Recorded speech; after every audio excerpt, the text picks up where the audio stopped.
Welcome to your storytelling. Enjoy the stories, and don't forget to subscribe. I always thought my son was just different. Not in a way that alarmed me at first. Just different. He didn't cry like other babies. In fact, he barely made a sound. Most new mothers talk about sleepless nights filled with endless wailing. But not me. My house was quiet. Too quiet. I used to check his crib constantly, terrified something was wrong because he was so silent. But he'd just lie there, eyes wide open, staring at nothing, or maybe at something I couldn't see. I told myself he was just a calm baby, maybe even a blessing. When he started to talk, his words came out perfectly clear, like he'd been practicing silently all along. But he didn't babble or make silly toddler noises like other kids. He went straight from silence to sentences. Everyone said he was gifted. I wanted to believe that, too. But deep down, something felt off. I ignored it. After all, what mother wants to admit she's afraid of her own child? He never cried as a baby, and as he grew, that odd quietness stayed with him. While other toddlers threw tantrums in grocery store aisles, he just sat there, calm, observing. At first, I thought I was lucky. No screaming fits, no dramatic outbursts. But it wasn't normal, was it? Kids cry. Kids get frustrated. He didn't. By the time he was 3, I started noticing little things that didn't sit right. He'd line up his toys perfectly, in strange, symmetrical patterns. If I moved one even slightly, his face would freeze.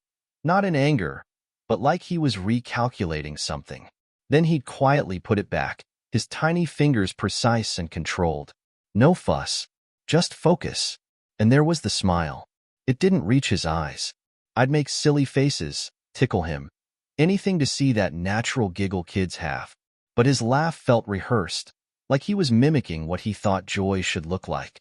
It was subtle, but as his mother, I felt it. Something was off. His smile always felt wrong. It's hard to explain unless you've seen it yourself. You know how kids smile with their whole face, eyes squinting, cheeks puffed up, pure and genuine? Not him. His smile was precise, like he'd studied it in a mirror, making sure the corners of his mouth curved just right. But his eyes, those big, unblinking eyes, stayed empty. I remember one day at the park, he was on the swings, and I snapped a picture. He looked perfect, bright eyes, little grin. But when I looked closer, I saw it, the disconnect. Like he wasn't really feeling anything, just posing because that's what he thought he should do. I tried to brush it off. Maybe I was overthinking. Maybe all kids are a little odd sometimes. But then there were moments when he'd catch me watching him, and he'd flash that same smile, holding it just a little too long. Not warm, not sweet, just calculated. Our neighbor's cat, Whiskers, went missing when he was 4. It was an old, lazy cat, always lounging on porches, never straying far. One morning, Mrs. Allen knocked on my door, asking if we'd seen him.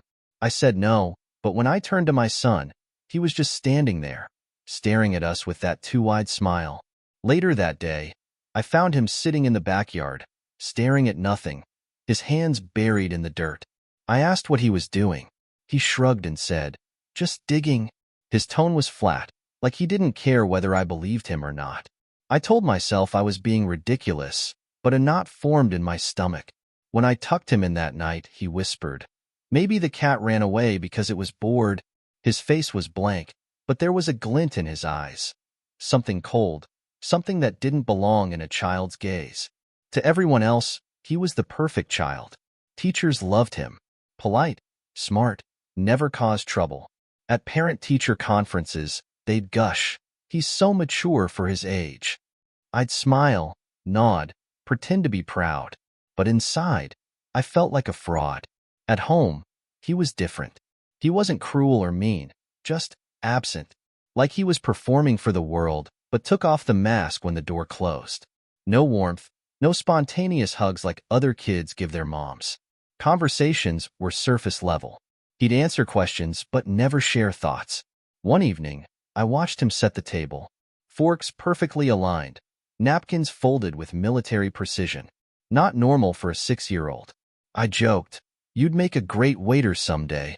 He looked up, expressionless, and said, "I don't want to serve people. I just like control. I laughed nervously, but it wasn't funny. When he was 7, I found a box hidden under his bed. Just a small, dusty shoebox. I wasn't snooping. I was changing his sheets when I knocked it loose.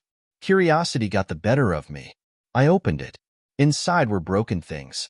Shattered toy cars, snapped pencils, ripped photos from old magazines. But what made my blood run cold was my missing bracelet. A delicate silver one. A gift from my mother. I'd searched everywhere for it weeks ago. There it was, tangled among the scraps like it didn't matter. I asked him about it later, holding the bracelet in my hand. His face didn't change. He simply said, "I found it." No apology, no explanation. Just that. That night, I lay awake, staring at the ceiling, wondering why my son kept broken things hidden away, and why he smiled when I found them. When his friend Lucas fell off the swing set, it was bad. Scraped knees, tears streaming down his face. Other kids rushed over, comforting him, offering tissues. My son just stood there, hands in his pockets, watching. No reaction, no concern, just curiosity. I called him over, thinking maybe he was in shock. "Are you okay?" I asked. He shrugged. Why wouldn't I be? I didn't fall. It wasn't rudeness.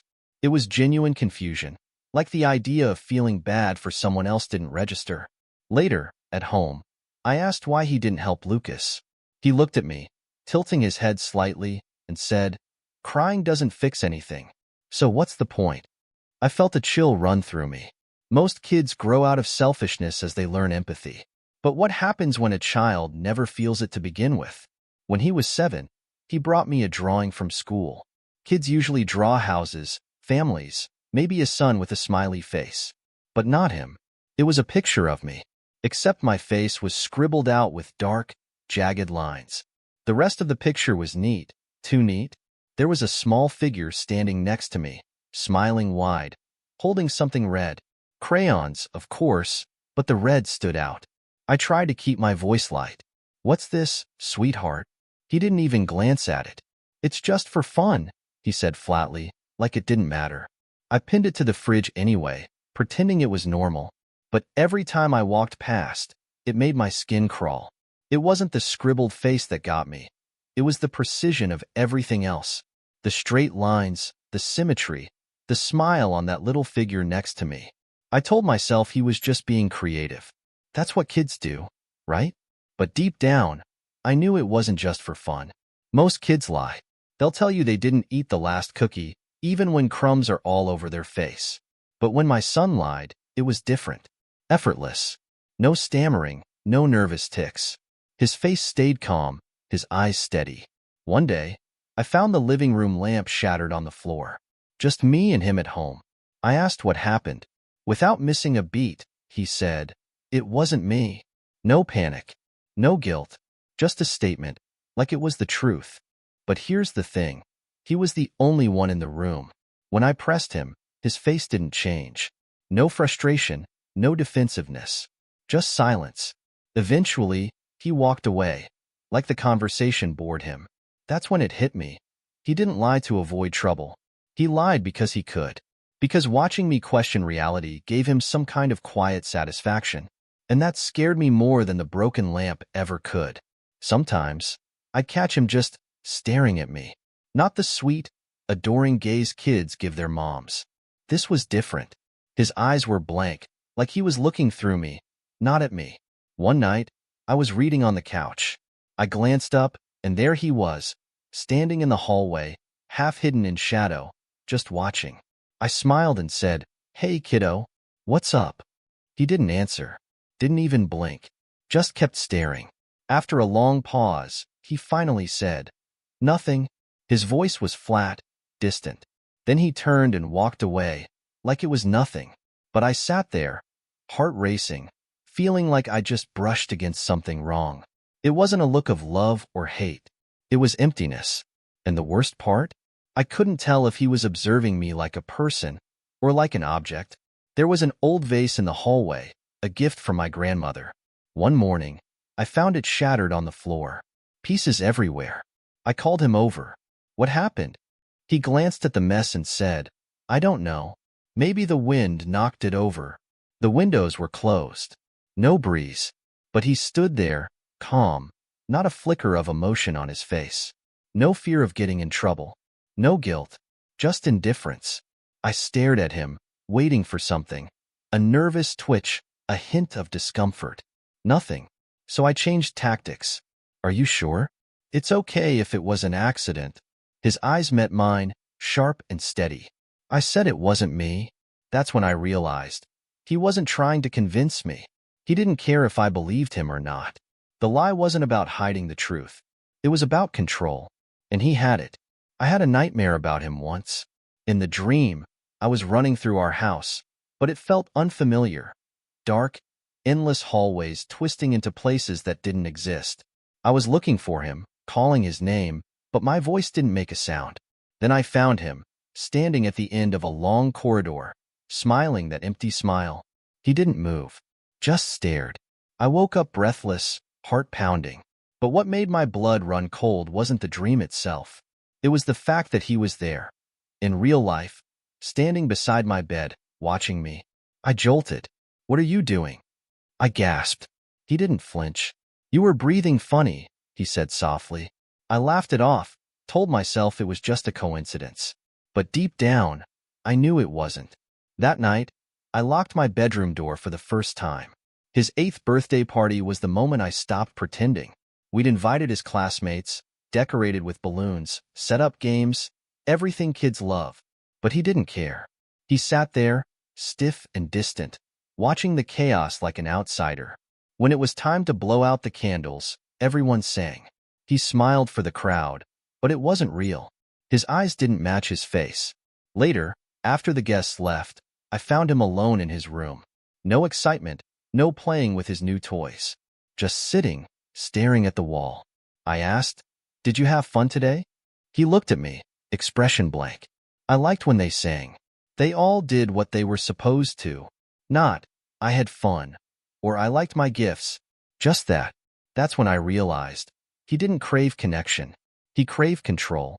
And I started to wonder if I was part of his game, too. I thought getting a pet might teach him empathy. A small, gentle creature to care for.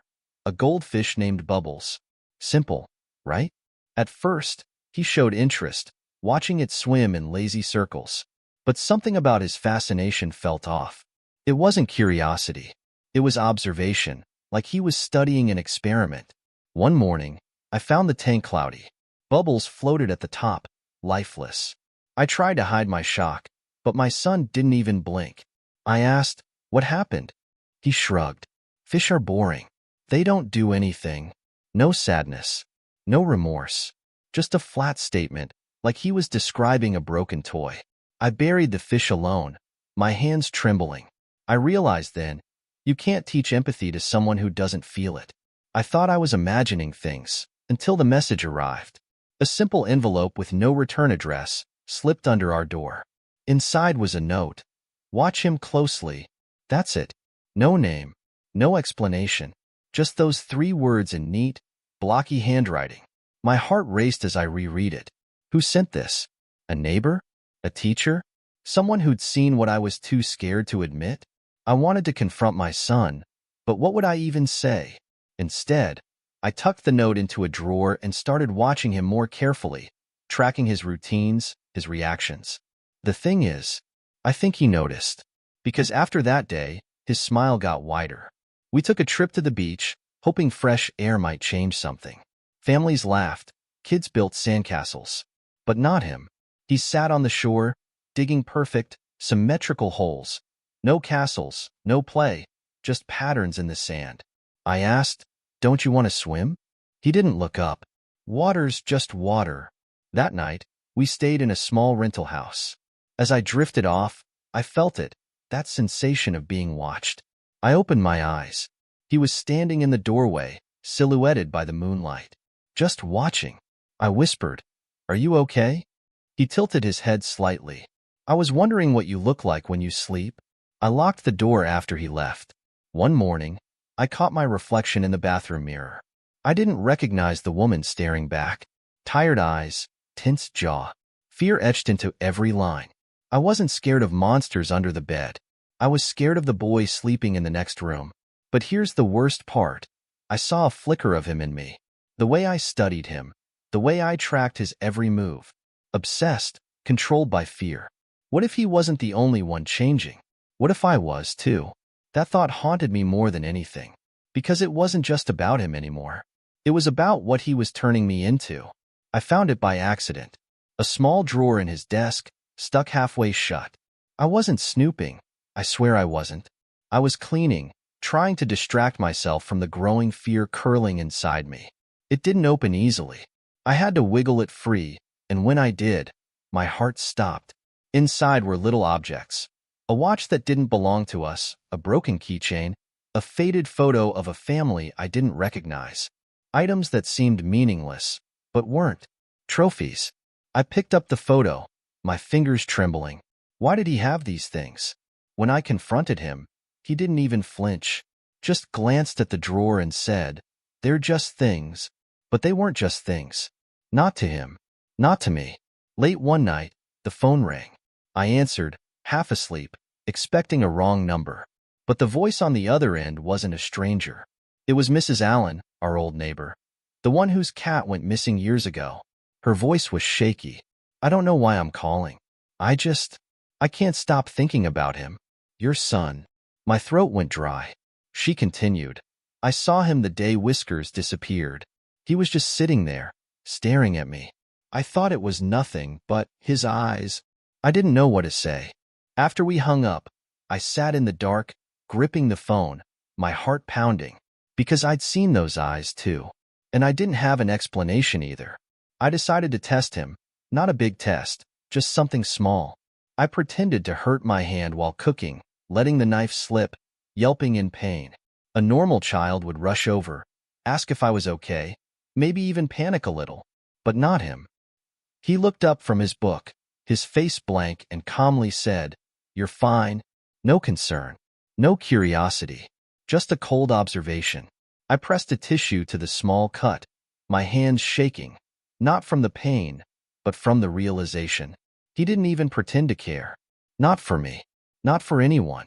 I started keeping a diary, a place to pour out the fear I couldn't say out loud. I wrote about his stares, his lies, the feeling that something was wrong. I thought it was hidden well, tucked under old blankets in the closet. But one day, I found it sitting on my pillow, open. My heart raced as I flipped through the pages. His handwriting was there, neat and precise, right below mine. "I know you're watching me." No threats, no explanations. Just that. I didn't sleep that night, because now I knew. He was watching me too. One quiet evening, as we sat in the living room, I asked him the question that had been haunting me. "Do you ever feel sad?" He looked up from his book, tilting his head slightly, as if considering it. Then he said, "Why would I?" No hesitation, no confusion, just pure, honest clarity. I forced a smile, my heart pounding. Sometimes people feel sad for no reason. It's normal. He stared at me for a long moment, then shrugged. "I think that's silly." I nodded, pretending it was nothing. But inside, I was screaming. Because it wasn't silly. It was terrifying. I started making plans for escape. I didn't know what I was running from exactly, but I knew I had to leave. This house, this life, him. It was like living with a shadow.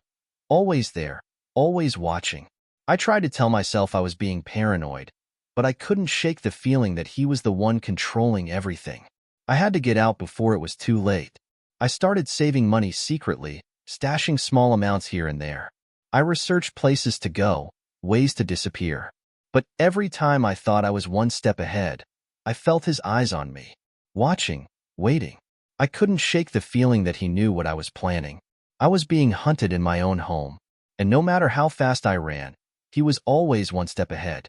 It had been weeks since I started to prepare for my escape, and the closer I got, the colder he became.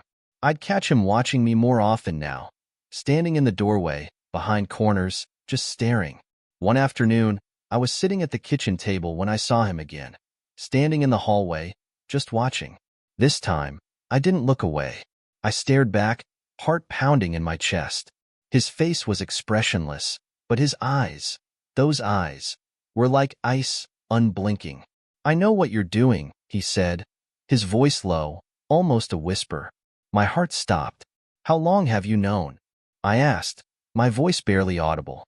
"A long time," he answered simply, turning and walking away without another word.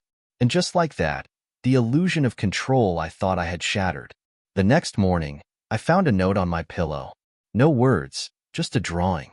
It was a picture of me, looking terrified, with a large, red X over my face. Underneath, it was a single word: run. I stared at it, confused, then a chill crawled up my spine. The handwriting was unmistakable. His. I tore the paper in half, then in half again, and threw it in the trash. But no matter how much I tried to convince myself it was meaningless, I knew it wasn't. I was being cornered. The walls were closing in, and I couldn't escape. That evening, I confronted him. I had to. I couldn't keep pretending anymore. We sat face to face at the dinner table, the silence between us suffocating. His eyes never left mine. I asked, "Why are you doing this?"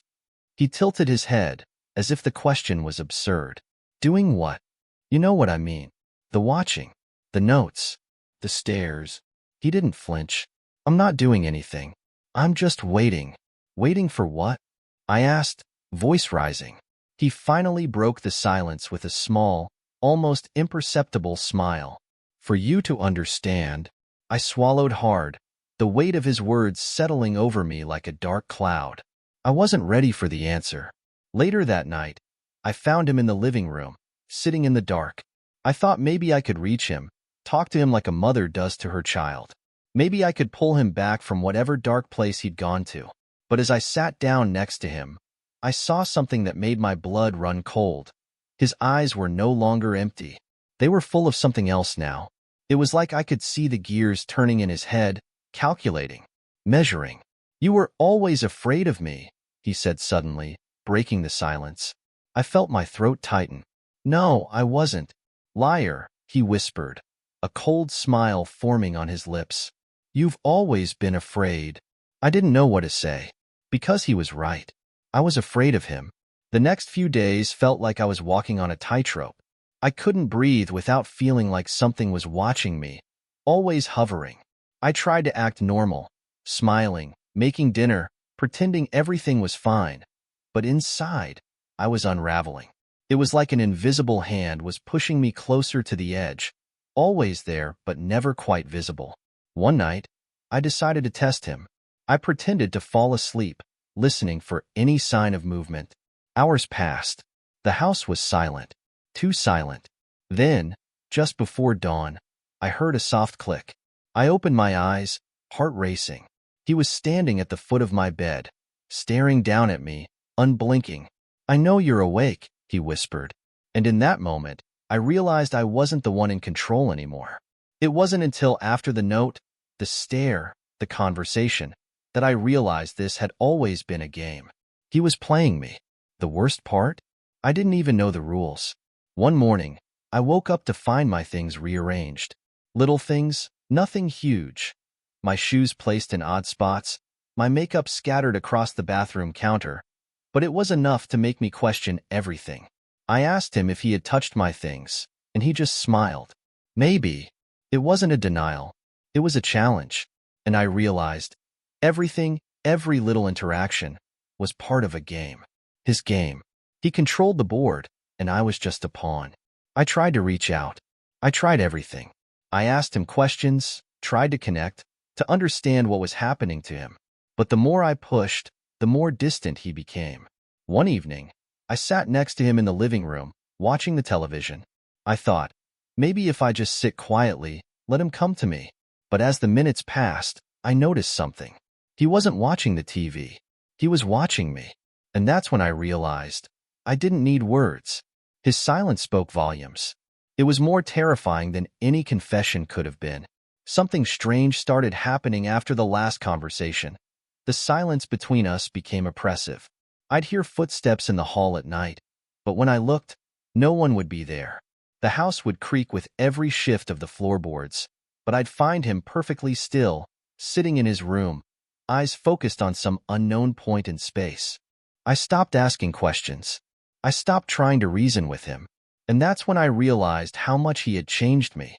Before, I had seen him as a child. Now, I saw him as something else, something cold, something calculating. His presence was a weight, pushing down on me until I couldn't breathe anymore. I reached my breaking point when I found the photograph. It wasn't a recent photo. It was from years ago. One of me and my husband, before things started to go wrong. We were smiling, happy. It was a picture of a family before everything got broken. But when I looked closer, I saw something different in the corner. A shadow. And then, I realized. The shadow wasn't just a mistake. It was his reflection. He had been there, watching us, even then. I confronted him that night. How long have you been watching me? He didn't answer. He didn't need to. The truth was clear. He had always been there. And I was never alone. I knew something wasn't right when I discovered the camera. It was small, barely noticeable, tucked away behind a bookshelf in the living room. My heart skipped a beat as I realized what it was. Something had been watching me. Not just him, but me. I couldn't breathe. I wanted to throw it out, smash it into pieces, but the realization hit me hard. He was always one step ahead. He had been recording, observing, learning. I confronted him the next morning. Why did you put this here? I asked, holding up the camera. He just looked at me, unfazed. I like to watch you, he said flatly. You're interesting. The words chilled me to the bone. He wasn't afraid of me. He wasn't afraid of anything. And I was terrified of what that meant for me. The invitation came in the form of a letter, folded neatly, with a red wax seal. I didn't know who it was from, but as I held it in my hands, I felt the fear creep back up. Inside was a simple note. Meet me at the park. Alone. I didn't want to go. Every instinct told me not to. But something in my gut said this wasn't just another one of his games. I decided to go, just to see. But as I drove, I couldn't shake the feeling that something terrible was waiting for me. When I arrived, the park was empty, silent. And then I saw him, standing in the shadows. Are you here to watch me, too? He asked, stepping into the dim light. That night, I stood in front of the bathroom mirror, staring at my reflection. My hands trembled as I traced the lines of my face. Who was I becoming? I didn't recognize the woman in the mirror anymore. Her eyes were haunted, her face hollow with fear. I wasn't just afraid of my son. I was afraid of myself. The way I had become so obsessed with him, so consumed by this need to understand him, that I'd lost myself in the process. What if I wasn't just a victim in this? What if I was a part of the problem? The reflection staring back at me didn't answer. But I couldn't look away. I spent days contemplating my next move. Should I run? Should I confront him one final time? Or should I just leave? But every time I thought about leaving, the reality of what that would mean hit me. Would he follow? Would he find me? Was there anywhere I could go where he couldn't find me? And then I realized he was never going to let me go. I couldn't outrun him. I couldn't escape his reach. I had to make a choice. Either I let him control me forever, or I broke free. But how do you break free from someone who knows you better than you know yourself? I woke up one morning, the sun barely rising, and everything felt different. The air felt heavier, as though something was about to break. I went to his room, my footsteps quiet as I approached his bed. For a moment, I just watched him sleep. He looked so innocent, so peaceful, but I knew better. I couldn't keep living like this, terrified of my own child. I knelt beside his bed and whispered, "Why are you doing this to me?" He didn't stir. He didn't even breathe differently. And then, in a voice that was almost too soft to hear, he said, "Because you need me." And that was it. The moment of truth. I couldn't escape him. I couldn't break free. I was trapped. I spent the next few days in a haze, not sure what to do next. Every step I took felt like a trap, like I was walking in circles. I couldn't breathe. I couldn't think clearly. It wasn't just him anymore. It was the life I had built, the life I had tried so desperately to keep together. The facade was cracking. I would try to leave the house, try to run, but something kept pulling me back. His voice, soft in my head. "You need me," and I realized, with a sinking feeling in my stomach, that maybe I did. Maybe I had become so entwined in his control that I couldn't escape it. I was waiting for something, for anything that would pull me free from this nightmare. But deep down, I knew the truth. There was no escape. There was a coldness that settled between us after that night. It wasn't anger. It wasn't fear. It was something much worse. It was resignation. I woke up each morning and put on the same mask of normalcy. He would eat breakfast in silence, his eyes never leaving me, and I would pretend that everything was fine. But the silence was unbearable. It hung in the air, thick and heavy, a constant reminder of what we had become. One day, I asked him, "Do you ever feel anything?" He looked at me with those empty eyes and said, "Feelings are for people who aren't in control." And just like that, the last thread of hope I had left snapped. I planned my escape again. This time, it was different. I had everything ready, money, an emergency bag packed, a car rental for the first few days. I even told myself I was going to follow through, that I was finally going to break free. But when I reached the door, I stopped. I don't know why. I don't know what held me back. It was like something invisible was holding me in place, tying me to this house. The thought of walking away, of leaving him behind, felt like an impossible task. And when I turned around, I saw him standing there in the hallway, watching me. "Where are you going?" he asked, his voice soft but cold. I couldn't answer. As the days passed, guilt started to eat away at me. I had tried to leave. I had tried to escape. But every time I came close, I felt something deep inside me pull me back. I knew he was manipulating me. I knew he was controlling me in ways I couldn't fully comprehend. But there was something else, too, something darker. I realized that a part of me wanted to stay. A part of me needed him. The thought sickened me, but it was the truth. Because I had spent so many years living for him, thinking for him, that now, without him, I was nothing. And the guilt twisted deeper. Because the truth was, I was just as trapped by him as he was by me. I woke up that morning to an eerie stillness. The house was quieter than usual. I felt like I was walking through a dream, disoriented, unsure of what was real and what wasn't. I went to check on him, to make sure he was still there, still the same. But when I opened his door, I found him standing by the window, staring out at the empty street. "Are you okay?" I asked, my voice shaky. He didn't turn around. "I'm always okay," he said, his voice flat. "I'm just waiting." I stepped into the room, my heart racing. "What are you waiting for?" He turned to face me, and for the first time in a long while, I saw something in his eyes, something I couldn't quite name. "I'm waiting for you to understand," he said softly. And suddenly, I knew. I didn't want to understand. I didn't want to know what was really happening, what he was truly capable of. But the truth was unavoidable. He had already won. The silence between us stretched longer every day. He didn't need to speak anymore. His presence was enough. I began to feel the weight of his gaze even when I wasn't in the same room. It was like he was always there, watching, even when he wasn't physically present. The subtle sense of being observed, scrutinized, never left me. One day, I caught myself standing still, staring at him across the room. He was staring back, of course, but it was different now. His eyes were filled with something else, something that sent chills down my spine. "I see you," he whispered. "I see you too," I said, barely recognizing my own voice. And in that moment, I realized how deep I had fallen into his trap. The text arrived late one night. It was simple, almost too simple. "You can leave whenever you want. But if you do, I'll know." I froze, staring at the screen, the cold realization hitting me like a punch to the stomach. There were no more threats, no more games, just the chilling certainty that he had my every move under surveillance. I tried to pretend it didn't bother me, but the fear began to crawl under my skin. What could he do? What would he do?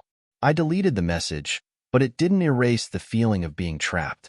Every move I made felt like a calculation in his mind, and I was powerless to change it. One night, I sat in the living room, waiting for him to come home. My mind raced, trying to find a way out. But deep down, I knew it was hopeless. I had been avoiding him more and more, shutting myself off from him in every way I could. But it wasn't enough. When he finally walked in, I didn't look up at him. I couldn't. "You're avoiding me," he said, his voice low, almost a whisper. "I'm not," I replied, but the lie tasted bitter in my mouth. He smiled slightly, his eyes narrowing. "You can't avoid me forever." His words sent a shiver down my spine. And in that moment, I knew he was right. I had one final plan, one last chance to get away. It was dangerous, reckless, but I had no other choice. I had arranged to meet someone who could help me get out. I would meet them in the parking garage down the street. I told myself that I could make it work. I could finally escape. But as I walked toward the door that night, I felt the familiar pull, the weight of his eyes on me. I could almost hear his voice in my head. "You can't leave." I opened the door, ready to go. And there he was, standing in the hallway.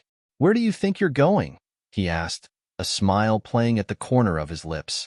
That night, I lay in bed, staring up at the ceiling. My body was tired, but my mind wouldn't let me sleep. I had spent so much time trying to escape him, trying to outrun the fear that had been chasing me for so long. But in the end, I realized something terrifying. I wasn't afraid of him anymore. I was afraid of myself. He had become a part of me. This fear, this dependency, this strange, unbreakable bond. And I couldn't see a way out. In a twisted way, I needed him.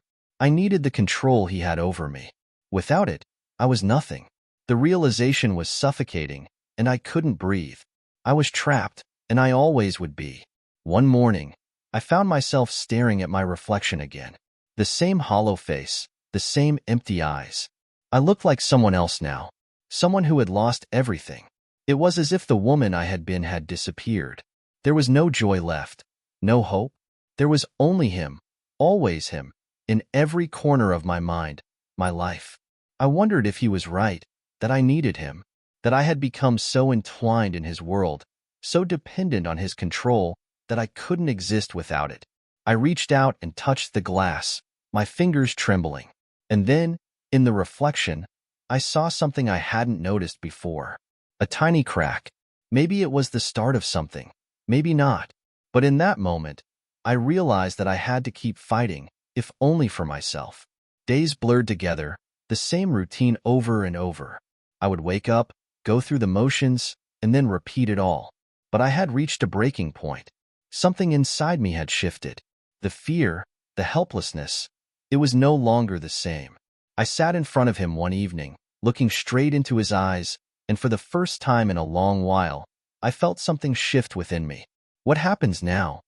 I asked, my voice steady, unwavering. He looked at me, his gaze cold but calculating. "You'll stay," he said simply. "You always do." But this time, something inside me fought back. "I'm done," I whispered. "I don't need you anymore." It wasn't easy, but I walked away. I didn't know where I was going or what would happen next. But for the first time in years, I felt a flicker of freedom. I walked out of the house, and the weight on my shoulders lifted.